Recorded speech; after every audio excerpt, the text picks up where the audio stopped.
Thank you, Mr. Speaker.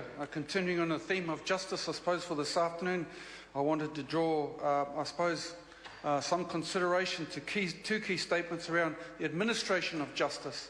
Most of us in the House would know or have heard of the two sort of statements that are often quoted: justice delayed is justice denied, which has become code for injustice.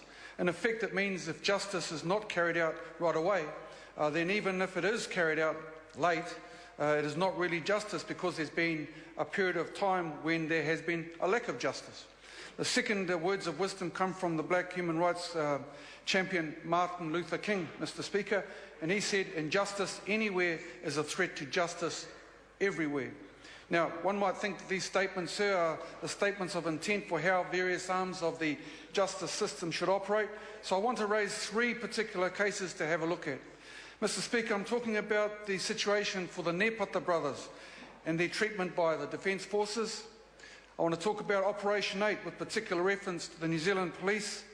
And thirdly, the experience of Taina Pora through sentencing in the courts and subsequent incarceration.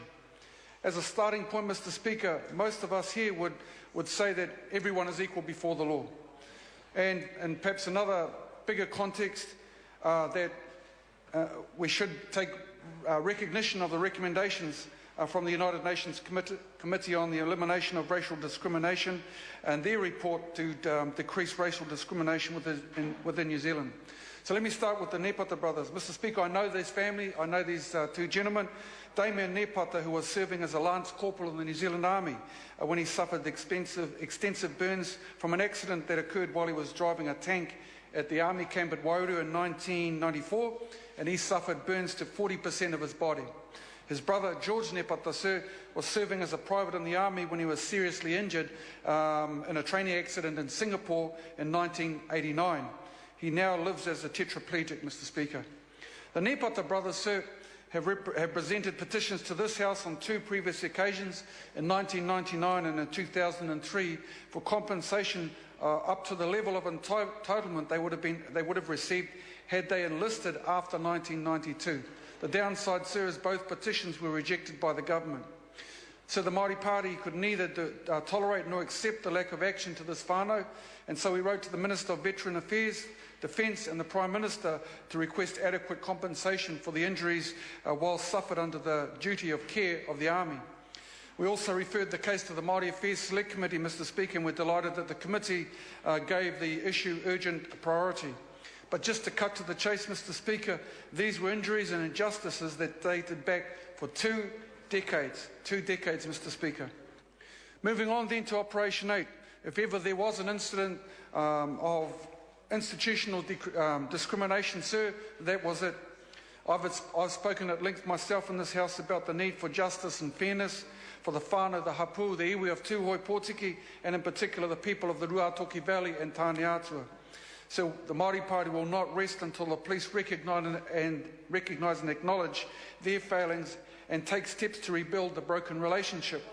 It is not good enough that the findings of the Independent Police Conduct Authority report have not been an immediate trigger to the police to re-engage with affected whānau and look to repair the grievous harm that has occurred. So one immediate step could be to amend the police policy manual for encountering children and vulnerable people while executing search warrants. Another could be the mechanism to undertake community impact assessments for operations in any future situations. And although one would hope that we would all learn from the appalling circumstances of that time around the raids and subsequent delays, there is still work to be done. Finally, Mr. Speaker, I raise the case of the situation of Taina Pora, who was sentenced to life imprisonment in 1994 and who has been waiting for the staggering 20 years for the criminal justice system to come up with real evidence. The lack of accountability, Mr. Speaker, from the state over this time has meant that Taina and his whānau continue to dwell in an unjustified nightmare, Mr. Speaker.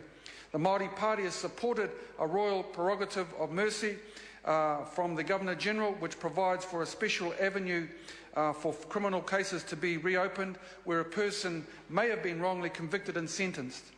It is a constitutional safeguard, Mr Speaker, in our criminal justice system when new evidence raises serious doubt about a conviction.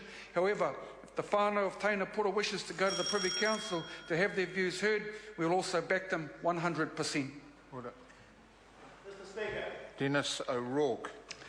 Mr.